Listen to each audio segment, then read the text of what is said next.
Hi, my name's Tom Woodin. I'm the program leader for the Institute of Education, MPhil PhD, and these slides are going to take you through the broad process of applying for a PhD at the Institute of Education, and they complement those by Mark Freeman, the faculty graduate tutor, and other program leaders.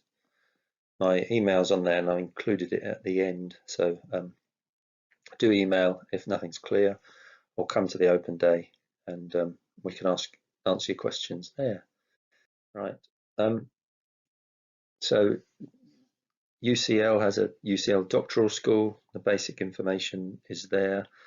In addition to that, the UCL Institute of Education has its own Centre for Doctoral Education. And again, some links are there, and I'm going to take you through some of the work of the Centre for Doctoral Education before talking a bit about making an application and the process for doing so.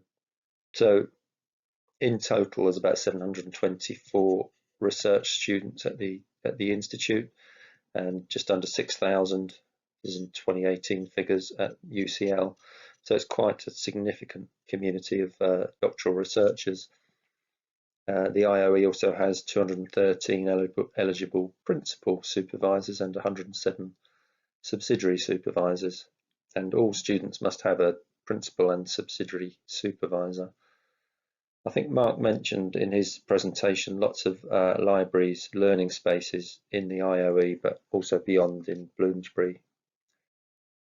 So the Centre for Doctoral Education carries out a wide range of research training, including online and face-to-face modules. And in the research training, we include seminar and conference attendance, which is important to your development as a PhD student, and also beyond that as a researcher. We have, when we're open, we have some dedicated postgraduate research study rooms at 20 Bedford Way. There's a new student centre at Gordon Square as part of UCL as a whole, and also a PGR space for UCL students at Senate House, which is just over the road from the Institute. We run 3 key events each year, a conference, a poster conference, and a graduate seminar. And we also run a student mentoring program where more experienced students will kind of mentor and support new students. Okay, the Centre for Doctoral Education also supports conference attendance, and if you become a student here, all doctoral students can access up to £750 during their period of registration to support conferences. We also research into doctoral education, into the supervisory relationship, into the ways in which doctorates are changing nationally and internationally. There's a staff student consultative committee in which we encourage you to participate to raise issues of concern. And we also have a dedicated team of professional service staff who help oversee processes like enrolment, upgrade, ethical approval, etc. Okay, next slide. Just to mention, not going to really talk about this one, but there are quite extensive services at UCL for student support and well-being. There's a link there. You can connect to the well-being pages if you're interested in that, in relation to mental health, perhaps faith issues, faith support. Also, a student inquiry centre in the main student centre. So that brings us on to making an application, and I've included a number of web addresses there. So I think the first thing to do is, make sure you want to do a PhD and work out what it is you think you want to research. It's a very big commitment of time, money, and emotion to make sure it's something you see as important and are passionate about, so that you are going to see it through, that it's something you want to do and you're not going down the wrong road. When you've thought about that, take time to draft a good research proposal. Check the guidance on this.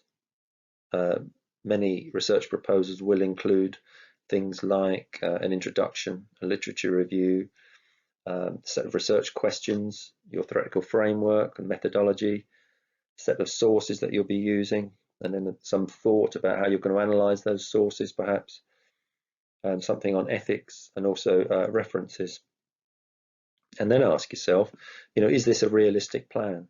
Can you complete this research in 3 years full-time or 5 years part-time?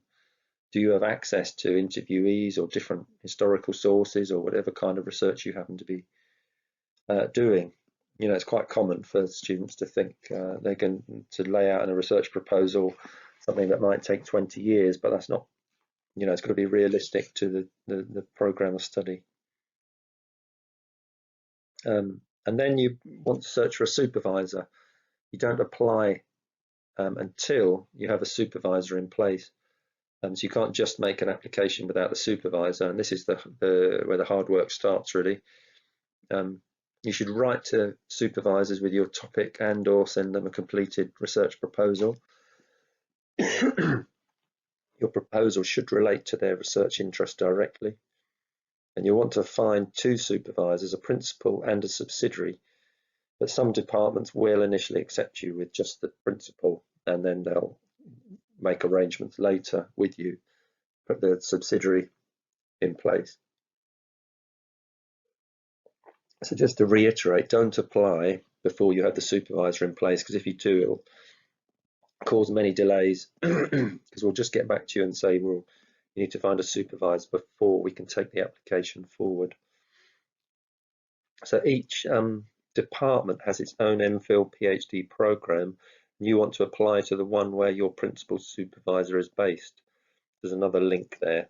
But if you Googled the name of the department and MPhil PhD, it will come up straight away. And that's the one you want to apply to. So other ways to search for a supervisor, you could look at the staff lists by department or research centre.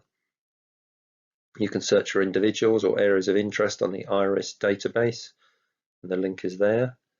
You could read research papers written by UCL academics in our research repository. If you're at an existing institution, you may be able to get access to online journals and books, and also get advice from departmental graduate research tutors. And all the departments, they're all listed here. There's 6 departments at the institute. They all have separate departmental graduate research tutors whose role is to support PhD students and supervisors through the process of the research degree. And they may have advice on whether certain supervisors have capacity and are interested in particular areas, and worth having a discussion with them if you're not sure where to go. Okay, so do bear in mind that it's difficult to find supervisors. You need to be persistent. They're very busy. Many are at capacity and not allowed to take on new students until some complete. They receive many requests, and many of them are not related to their own interests. So do write back if they don't respond initially. But usually you should only contact one supervisor at a time to avoid confusion. And if you get someone who's interested, there may then be a discussion about possible changes to the proposal, about whether it's realistic or other suggestions. They may ask you to redraft your proposal or make suggestions about that you could take on board if they're interested in supervising. And then in terms of admissions, another link there.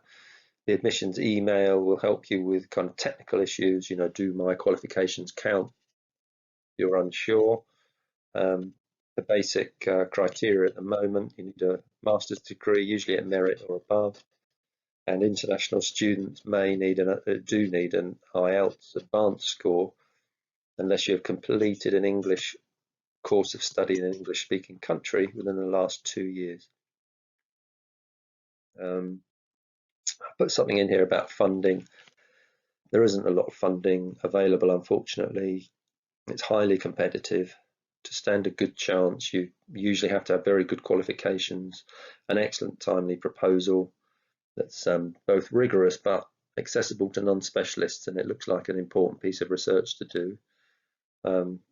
You need outstanding references and a very close match between the supervisor and the research proposal itself.